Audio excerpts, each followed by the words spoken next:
The stars were quiet that day, above the shining capital world of Alarith Prime. Thousands of ships from across the galaxy floated in careful orbit. Alien diplomats, merchants, and soldiers filled the skies. They had come for the Grand Peace Summit, the first in over 200 years. Every major empire sent their strongest, proudest vessels. Some were sharp as knives, others glowed with plasma or shimmered with stealth fields. Then, something strange happened. A ping, a low-frequency energy wave passed through the system. Harmless, slow, almost like an echo. The scanners caught it. Ships turned their attention to the outer rim. Something was coming. When the first golden shape appeared on long-range sensors, no one knew what to make of it. It moved slowly, too slowly for any known drive system. Its surface shined like polished metal, but no heat, no engine signatures, no communication dash, nothing. Then more arrived. 710. 2020 golden ships, the size of small cities. Moving silently through the system like ghosts, there were no markings, no flags, just smooth, seamless gold, like they were carved from a single solid block. The Council fleet laughed. "Are they trying to impress us with their fashion?" said Admiral Vrock of the Trivik Empire, baring his fangs. Slow, heavy, and shiny. Primitive monkeys. The laughter echoed across the Council's private channel. Even the usually cold Zelari diplomats chuckled. Earth had been silent for decades. No major expansion, no wars, no presence in the galactic market. Most thought they had gone back to their caves. Now this, Earth was trying to join the Grand Summit with museum pieces. Still, protocol was protocol. Small scout ship was sent. To greet them, Captain Zareth, a mid-level officer from the Polari League, was chosen for the job. His ship was fast and light, with top-tier sensors. He approached the nearest golden vessel with caution, engines steady, weapons off. He hailed them once. No reply. Twice. Silence. Then his voice cracked over the comms, approaching the central ship. "I'm getting nothing on scans. No energy output. No visible ports or windows. It's like it isn't there. Static, Zareth." Respond. Static. The ship was gone. Vanished. Sensors went wild for 3 seconds, then flatlined. No explosion. No wreckage. No escape pods. Just gone. The laughter stopped. A second ship was sent, this time with full escort. 4 destroyers, shields up. They kept their distance, watching the golden ship closely. "Do not approach," the Council commander ordered. "Just scan." The scanning beams hit, the golden hull bounced off. No readings. No density, no material composition. The ship might as well have been a reflection in water then, without warning. The destroyer's targeting systems shut down. Every weapon locked in safe. Mode, every AI system froze. The crews scrambled to react, but even manual controls failed. One engineer tried to launch a flare manually. His hands burned when he touched the launch panel. The flare never fired. Then the lights came. Back. Everything worked again. The golden ship hadn't moved an inch. Back on Alarith Prime. Panic spread. Emergency meetings were called. Diplomats argued. Scientists ran simulations. They were now entering inner orbit, still slow, still silent. Earth had not spoken a word. Not a single ship opened a channel. They simply arrived and parked above the capital planet, watching. "They are trying to intimidate us," hissed Counselor. "Veal of the Jalari. Show strength. Ready the war fleet."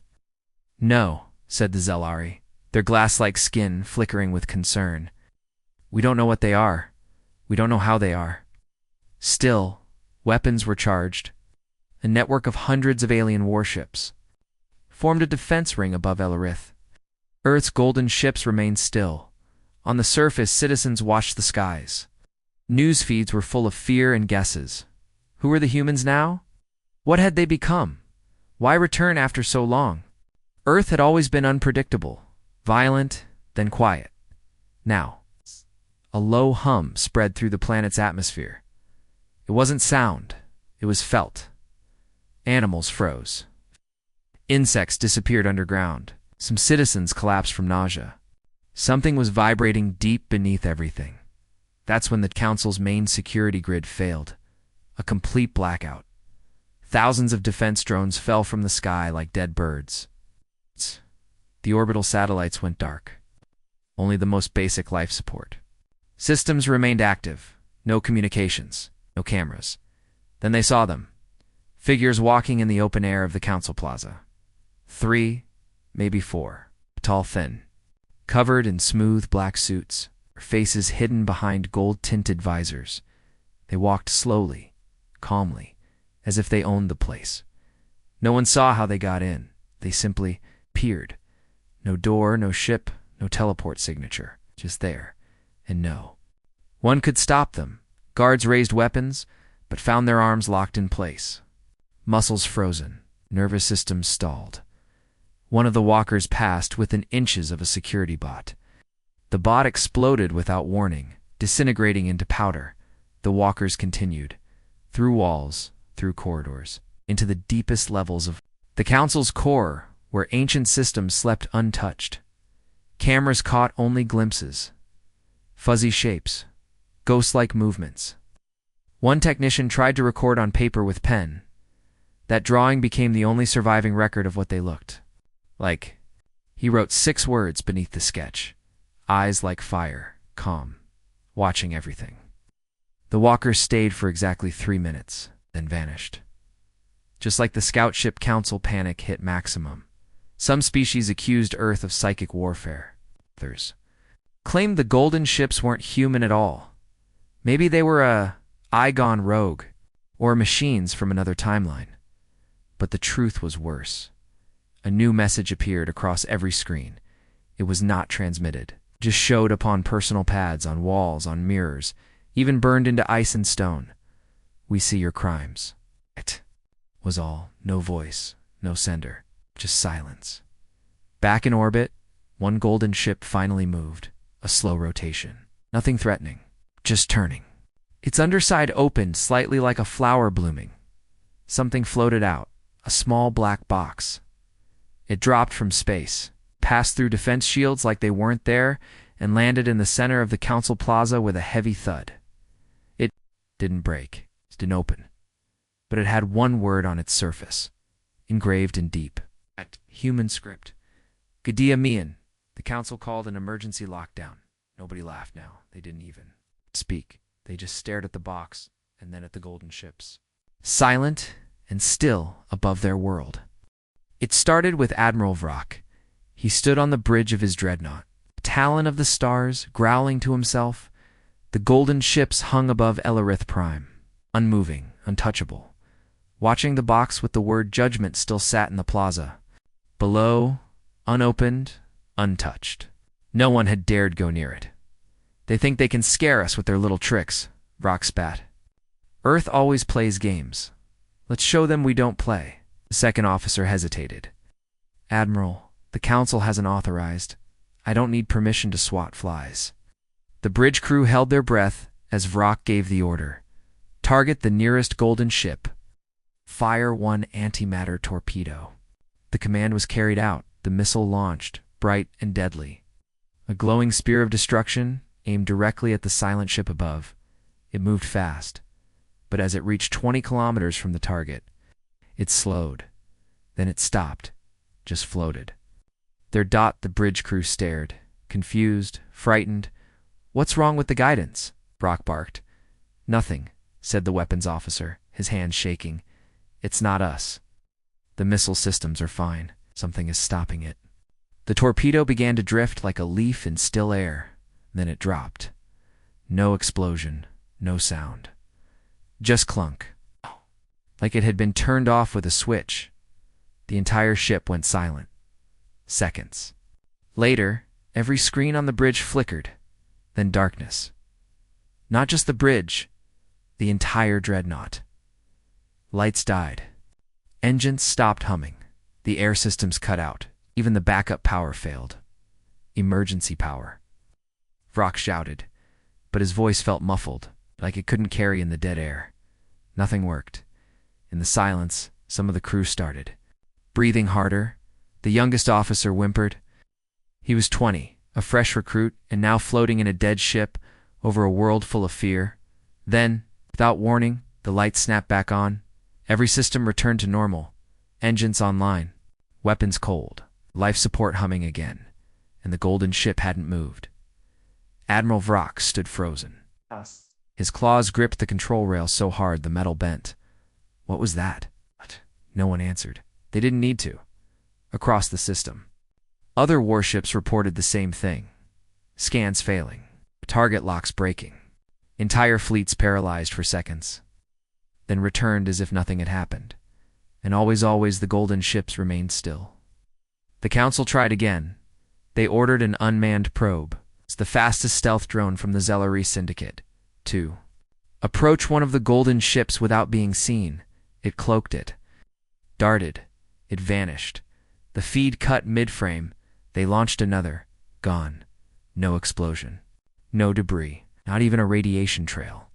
It was as if space itself had erased them. Back on the surface, the council chamber was in chaos. Dozens of species shouted over each other. The translators struggled to keep up.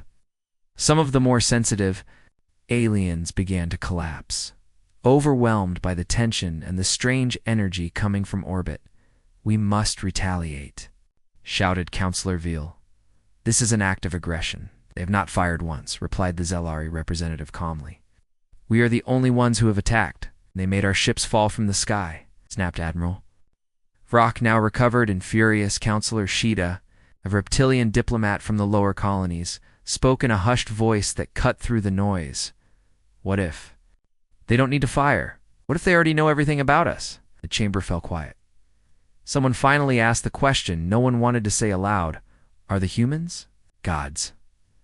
No one answered. Far above, the golden ships hovered, like statues, and then something changed. One of the ships opened. It was a smaller slit in the lower side of the hull. A panel slid away soundlessly, revealing a deep black interior. No light, no crew. And from within that darkness, something emerged. A drone. Or maybe something like a drone. It had no engines, no wings. Just a smooth silver sphere the size of a child. It floated calmly, descending toward the planet with no flame, no sound. The entire system watched it fall. It passed through clouds, through defense grids, through dozens of warning zones, and landed gently on the same plaza where the box still sat. The Council's military screamed in protest. "No one go near it. Quarantine the plaza." But the sphere didn't move. It just sat there, next to the black box marked Judgment. Then it began to hum. A soft vibration spread through the air. This time, not just a feeling, a sound. A voice came out. Not loud, not sharp, just simple.com. "Human, we have watched." The plaza cameras came online, recording every word. "We warned you, forgot. We're not here to speak. We are not here to listen. We're here to weigh." Is the sound cut off? Sphere went silent again, and then just before the feed ended, one more sentence came through. "Your weapons are broken. You will not be warned again." The Council called an emergency planetary lockdown. Military leaders demanded Earth be classified as a Class Omega. Threat a galactic extinctional level civilization, but the vote never finished. Because something else happened on the moon of Telesor, far from Alerith Prime. A pirate fleet had been watching everything. 10 old warships, mostly junkers and raiders, led by a commander named Red Vex. Vex had no love for the Council, had no love for Earth either, but he loved spoils. "Their tech must be worth trillions," he whispered to his crew. "We crack. Open one of those shiny ships, we'll be rich for life." Pirates launched. They moved fast, quiet, and in formation. Their plan: hit the smallest golden ship from behind, board it, and strip everything they could. No warnings, no hesitation. The pirates approached. 10 kilometers, 5, 1, and then they began to scream. Not from the golden ships, from themselves.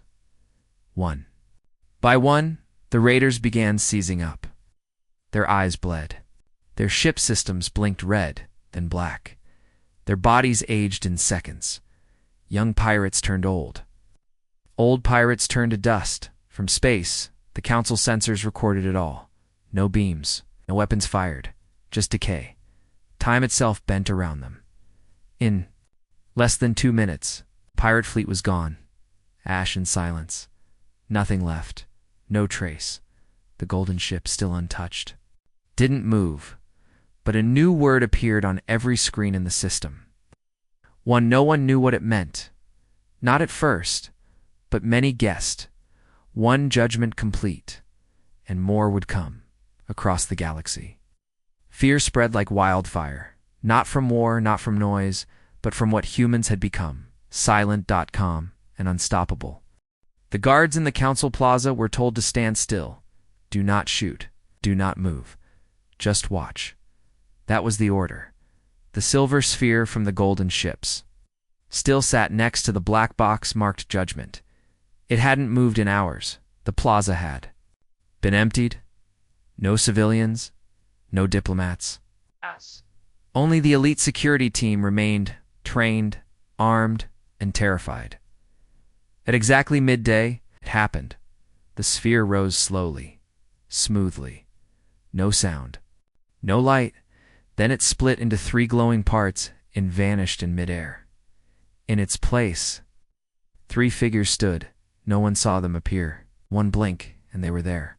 Tall, human-shaped, covered head to toe in smooth black armor. Not metal, something softer, stranger. Their helmets were gold, like polished glass, with no eyes, no mouth, no features. The guards tried to lift their rifles. They couldn't. Their muscles didn't move. Their fingers froze. One of the black-suited figures turned its head toward them, then tilted it slowly as if studying them like insects. Then it looked away. The figures began to walk. They moved silently across the plaza, their feet never making a sound. They walked like they didn't care who watched, like they belonged there. One walked through a metal security gate, not around. Through the gate didn't break. It didn't melt. It just let them pass as if it had never been solid. The cameras tried to follow, but the images glitched and blinked. Some feeds recorded static. Others went black. A few showed nothing at all. Only one old-style camera worked, a relic from the early days of spaceflight, powered by film and ink. It caught 6 grainy frames. The final frame showed one of the walkers. Up close, written in shaky handwriting on the back of the printed image, were 5 words. Eyes like fire. Watching everything. The Council locked down every entrance to the building too late. The black-suited figures were already inside. The elite response team waited at the central elevator. 50 trained warriors ready for anything. But they were not ready for this. The elevator door opened. There was no sound, no flash of light. Just one figure standing there. The response team raised their weapons. Fire. Someone shouted.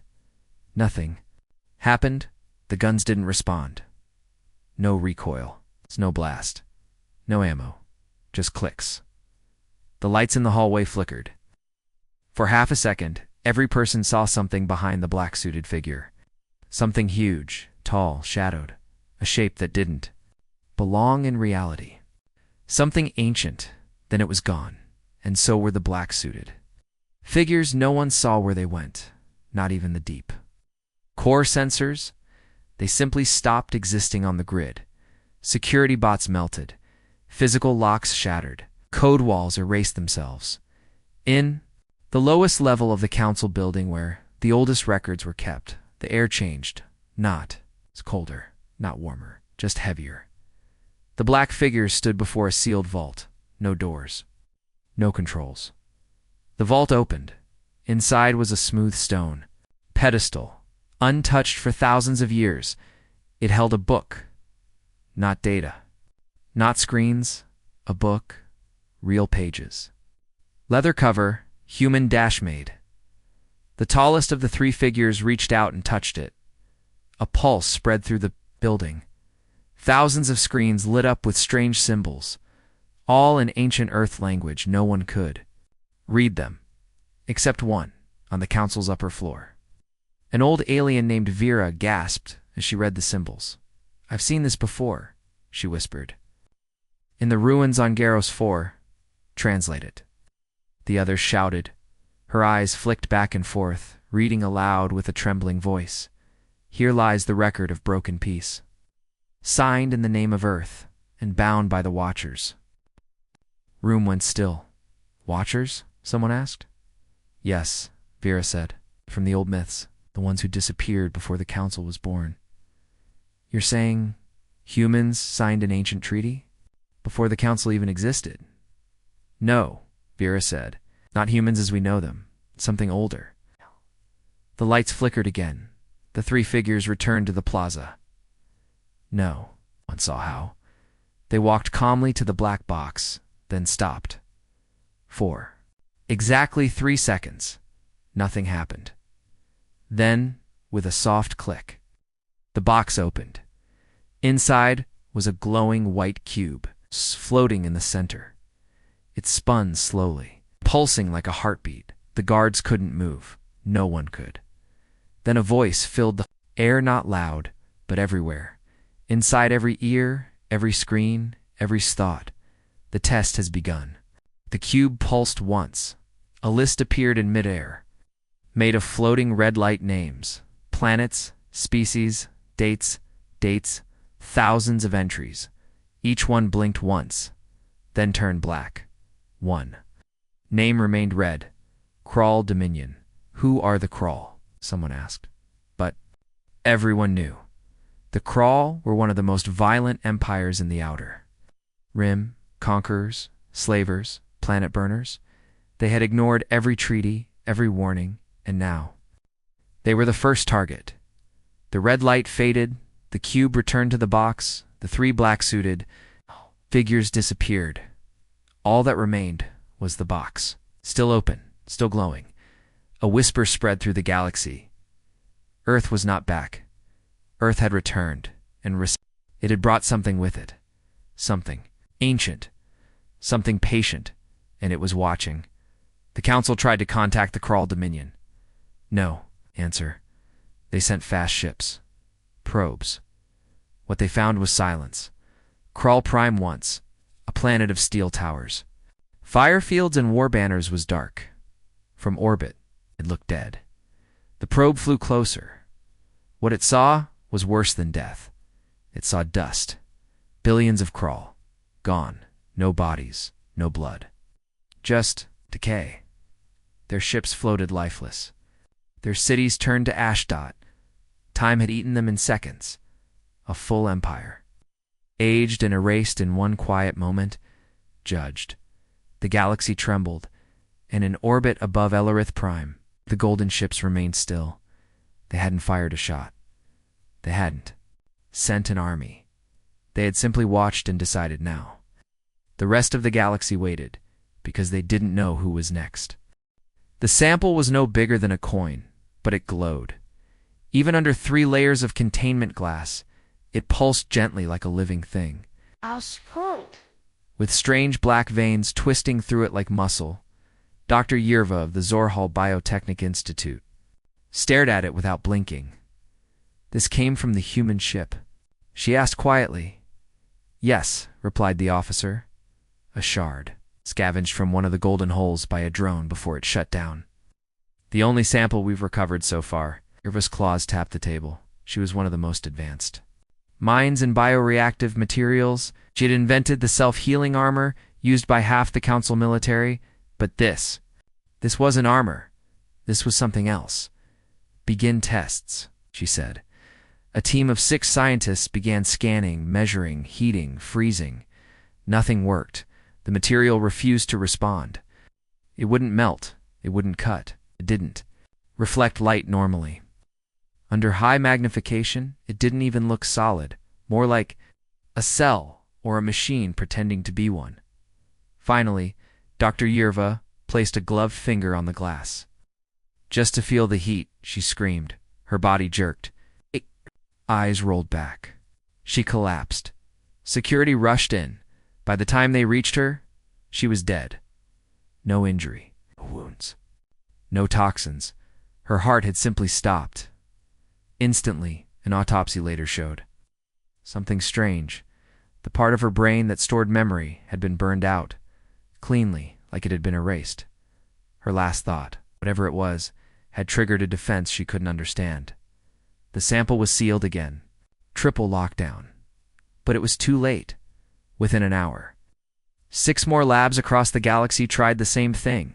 Scans. Touch. Analysis. 3 more scientists died. 1 went blind, another vanished. Literally, her lab cam showed her reaching toward the golden fragment, and then she was gone. Just gone. Her clothes and tools remained. The rest of the researchers refused to continue. They weren't paid enough to die for. Science on the black market, a whisper spread. The golden metal is cursed. Others had a different theory. It's alive. Back on Elarith Prime, a secret meeting was held inside the old High Council chamber. Only 7 people were invited. The most trusted minds. The most powerful leaders. The mood was dark.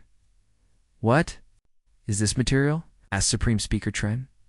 The Zalari scientist spoke slowly. "It is not metal. It is not stone. Oh. It is not biological. Then what is it?" The scientist hesitated. "A living alloy. It responds to energy, not from tools. From thought."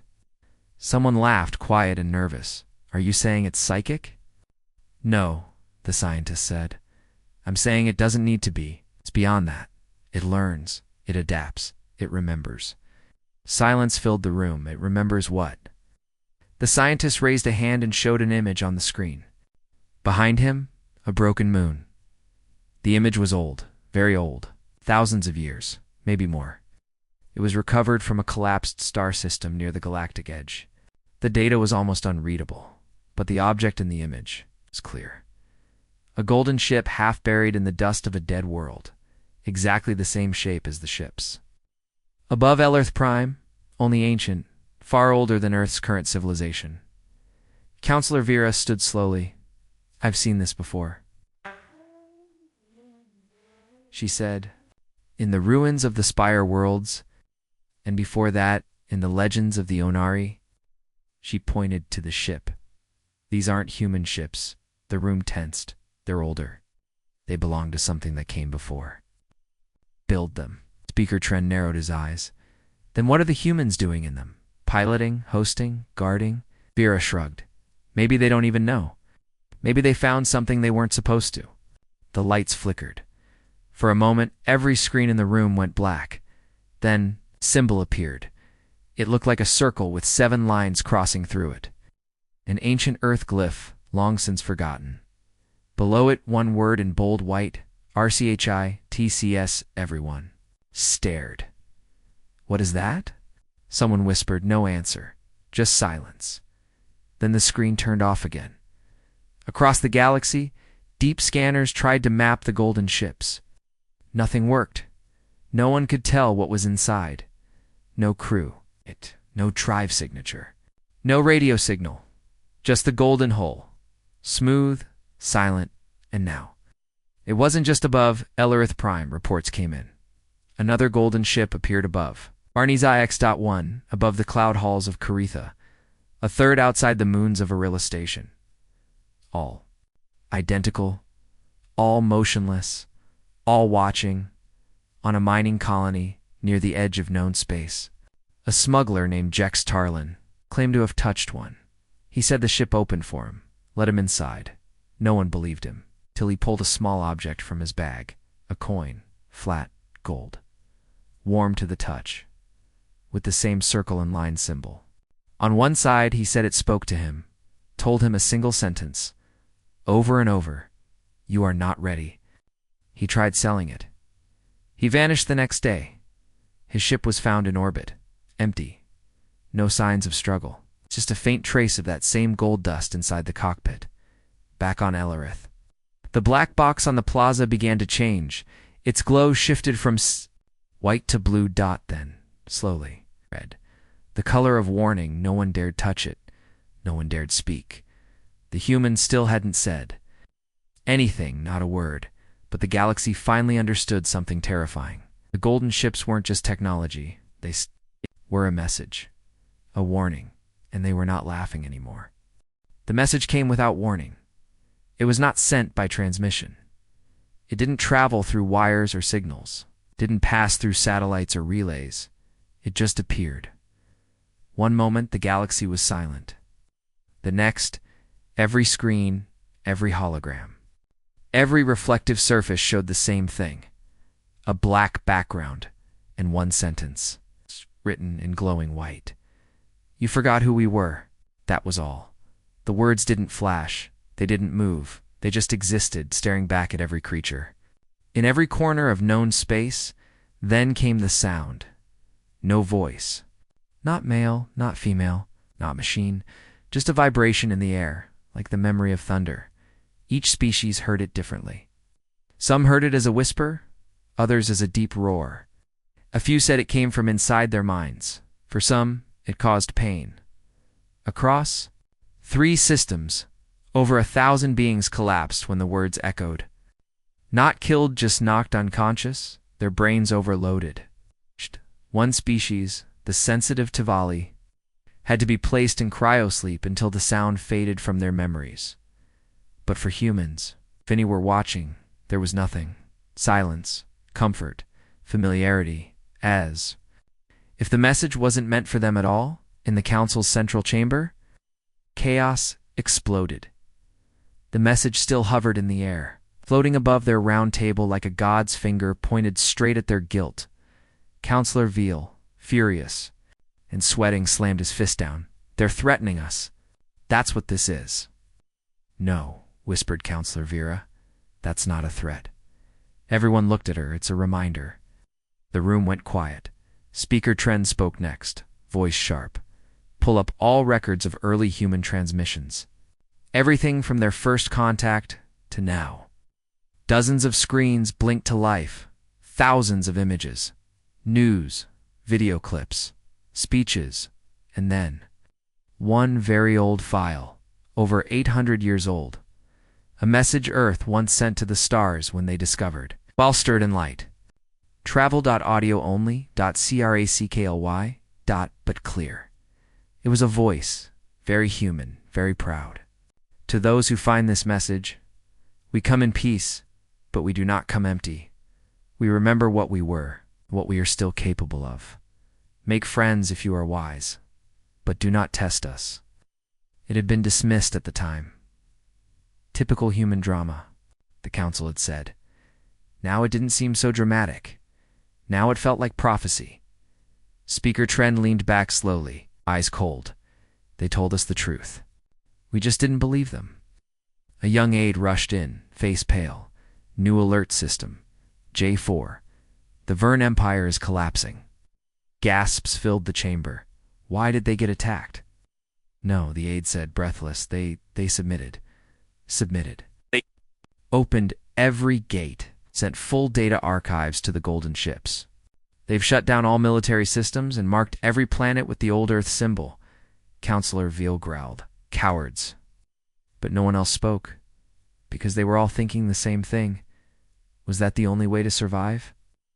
Meanwhile, far from Ellerith Prime, in the quiet system of Aurelus, a science station received something new. A sound. It came from deep space, just beyond the orbit of the outer gas giant. A signal, but not in radio. Not light, not gravity. Just feeling. The head of the station, a thin, soft-spoken alien named Drill, listened to it in a sealed chamber. It wasn't words. It wasn't music. It was memory. He saw it behind his eyes. A ruined world, black skies, burning oceans, screaming stars. And in the center, a ring-backed massive, gold, floating in space. Around it, hundreds of ships, golden, shining like the ones above Ellerith. They circled the ring, entered it, out, left it. They were not at war. They were guarding it. And then Drill saw something he couldn't. Explained humans, but not like the humans in council. Cords these were taller, stronger, glowing slightly, calm, silent. Their eyes were like stars, and they were standing inside the ring, looking out at us. Drow snapped awake, gasping. His chamber was steaming. The glass had cracked. His skin was burned. The vision had lasted 5 seconds, but it felt like 1,000 years. He wrote down one word. Before he passed out, gate. Back at the council. A second human message appeared. This time, a voice did speak. Just once, only one sentence, and it echoed across every planet, every ship, every listening mind. The test has begun. That was all. No context, no location, no instructions. The black box in the council. Plaza pulsed red once, then went still again. The golden ships remained in orbit, silent, cold, untouchable. Theories spread like wildfire. What test? How would it work? Were the rules? No one knew. But then, something strange started happening. On planets known for war, suffering, or cruelty, weather patterns shifted. Earthquakes struck. Technology failed. Old monuments crumbled. On peaceful worlds, nothing. In fact, some noticed the air felt cleaner. Crops grew faster. Children slept easier. It was as if something watched and judged without speaking, without firing, without even moving. And as the galaxy whispered in fear, Earth finally sent one last message. Simple, cold, final. Judgment will not be explained, only carried out. And the stars grew quiet again. The Krull Dominion didn't believe in fear. They believed in conquest. Their ships were fast, black, and sharp-built for one thing only: war. For centuries, they had burned planets, taken slaves, and ignored every treaty. The Council had warned them. Dozens of times. But the Krull only listened to one language: destruction. So when Earth's golden ships appeared over Ellerith Prime, Krull laughed, while the rest of the galaxy panicked. They sharpened their weapons. They didn't see ancient power. They saw a challenge. Their warlord Cormage the Unbroken watched the human messages with disgust. Judgment? He hissed. We are the ones who judge. Let them come. But Earth didn't come. So the Krull did. From a distant system on the Dominion's outer edge, warlord Cormage launched a fleet of 70 warships. They were fast, cloaked, and armed with singularity cannons, the kind that could rip a small moon in half. Their target, one of the golden ships stationed above the dead world of Virex 3. The human ship hadn't moved in days. It just floated there in orbit like a statue, waiting. The Krull approached fast and silent. 30,000 kilometers. 10-5-1 nothing. No. Reaction. Cormage grinned from his war bridge. They are hollow. He gave the order. Fire all weapons. 70. Cannons charged, and then silence. No blast, no recoil, just quiet. The crew stared at their display's warlord. Systems are not responding. Cormage slammed a fist on the console. Fire manually. No response, warlord. Every system is locked. Then came the second failure. The crew's armor began to crack, not from damage, from age the youngest. Krull on the ship, barely 20, clutched his chest as his scales turned gray. His eyes sank. His claws bent. His body curled in on itself like dry paper. He was dead in seconds. Another screamed, and another across 70 ships. The same thing happened. No enemy fire, no weapon, no heat, no sound. Just rapid, unstoppable, aging skin. Withered, bones cracked, blood dried, time collapsed. From orbit, one Council surveillance drone captured it all. 70 ships, and in 90 seconds. Silence, all life gone. The ships didn't explode. They just drifted, empty, cold, dead, above them. The golden vessel hadn't moved, not even a flicker. The drone caught one final frame before its feed ended. A glowing number etched into space above the golden hull. 1, the same number that appeared. When the pirate fleet vanished, now it glowed brighter, as if counting 1, Its judgment delivered more to come. Back on Elarith Prime, the council chamber was silent. No shouting, no panic, just horror. They were erased, whispered Counselor Sheeta, without warning, without violence. Speaker Tren nodded slowly, without effort. They all stared at the image of the crawl. Fleet now graveyard ships orbiting a dead world. One council aide, barely out of training, whispered the question everyone else was thinking. What if we're next? That same day, across the galaxy, new data spread like wildfire. Earth's golden ships weren't just machines. They were something else. Older, stronger. They weren't built. They were grown. At the Zellery Deep Archive, researchers found something chilling. An ancient sketch carved into a cave wall on a long-dead world. It showed a golden object, smooth and tall, with humanoid figures kneeling before it. The carving was dated over 12,000 years old, long before Earth's first radio signal. The carving's title? Return of the Judges. Back in the plaza on Alarith, the black box pulsed red again.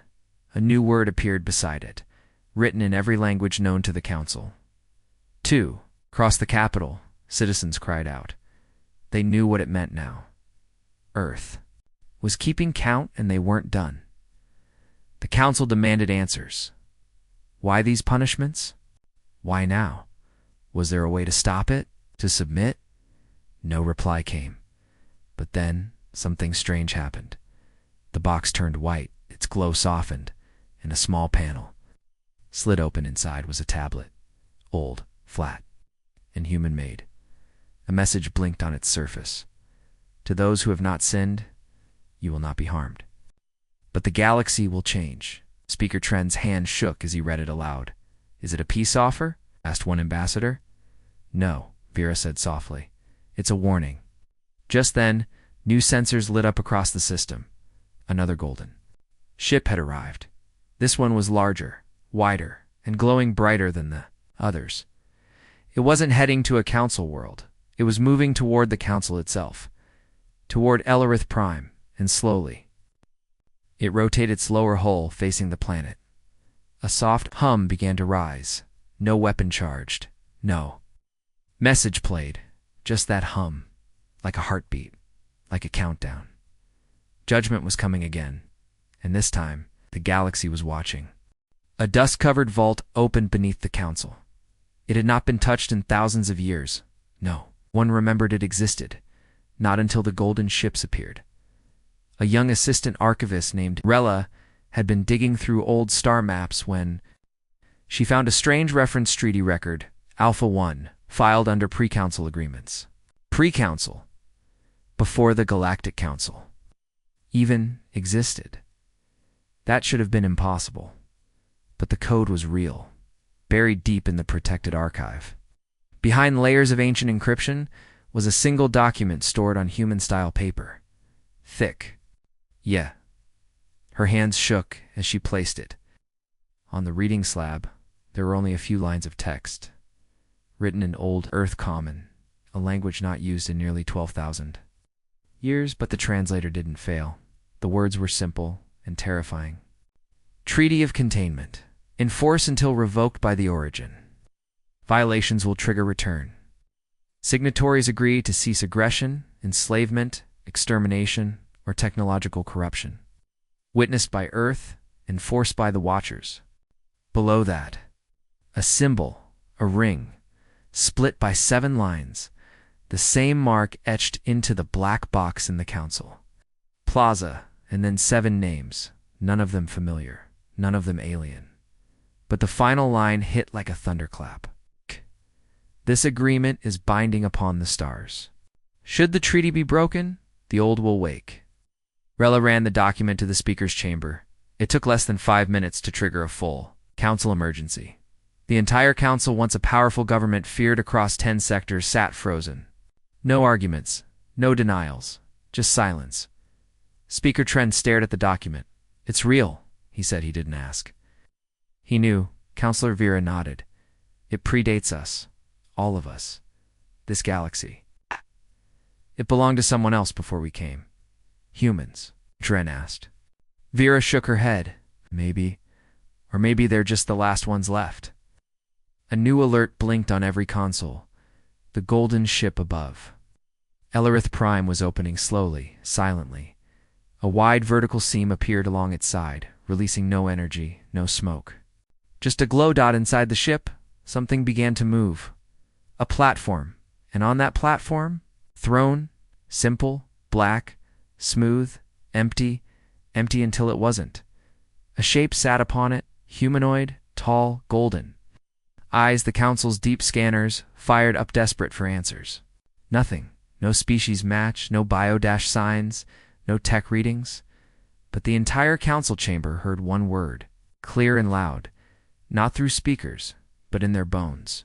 Judgment begins. Across the stars, other golden ships responded. More thrones opened. More shapes emerged. Some male, some female, all silent, all watching, each ship targeted. One empire, one species, one system.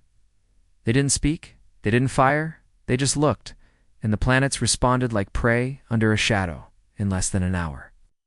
5 governments surrendered. They called it peace, but it was fear, back in the Council archives. Rella kept digging. She found a second document, hidden behind the treaty. It was shorter, a personal log from a man named Elias Thorne.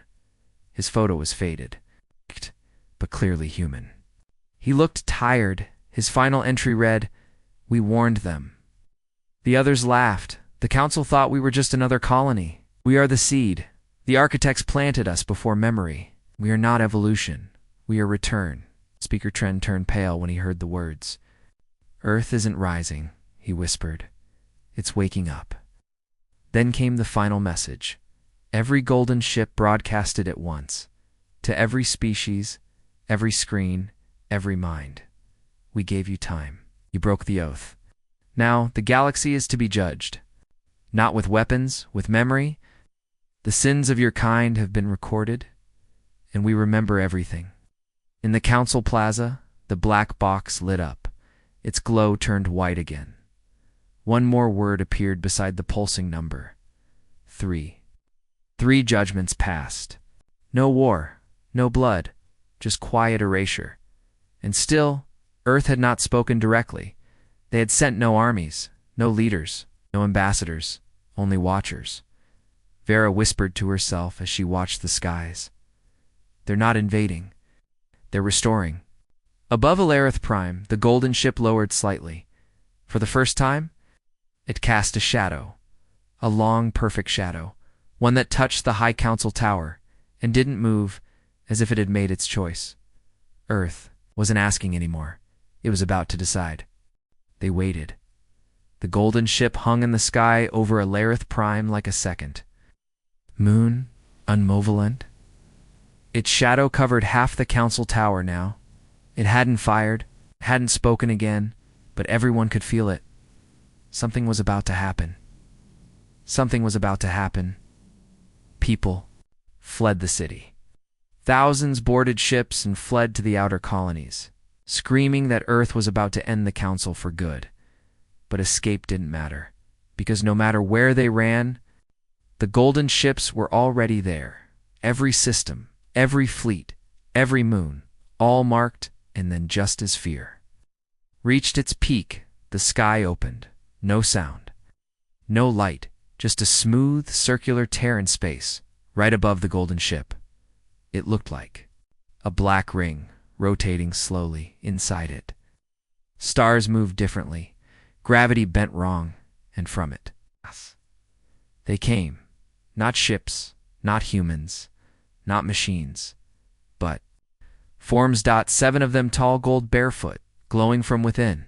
They weren't armed. They didn't need to be. As they floated down toward the Council Tower, every being across the capital stopped moving. Not by force, but by knowing. Knowing. They were being seen, measured, and remembered. The watchers reached the plaza in complete silence. The black box opened like a blooming flower. Inside, a staircase formed, glowing and soft. The 7 beings entered, and In a moment, they stood before the council itself. Speaker Trend tried to stand, but his knees locked. Even Vera, who had never bowed to anyone, couldn't lift her head. And then, one of the watchers spoke. Not in words, not in sound, but in memory.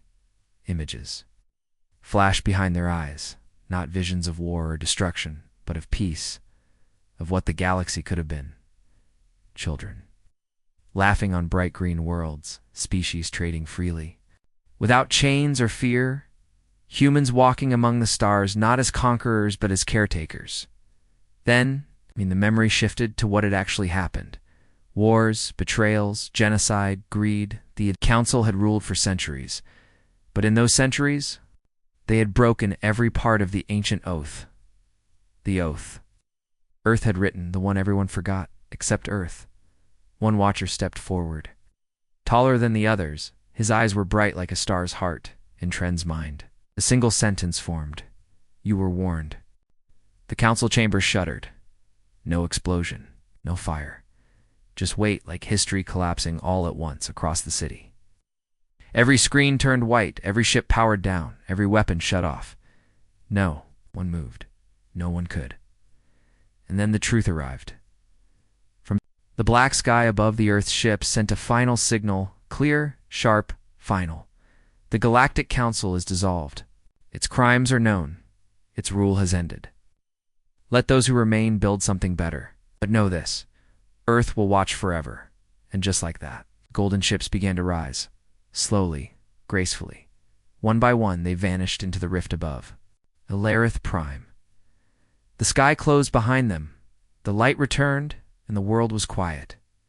Not broken, not burned, but emptied of arrogance, of ignorance, of power without purpose. The council chamber doors opened on their own.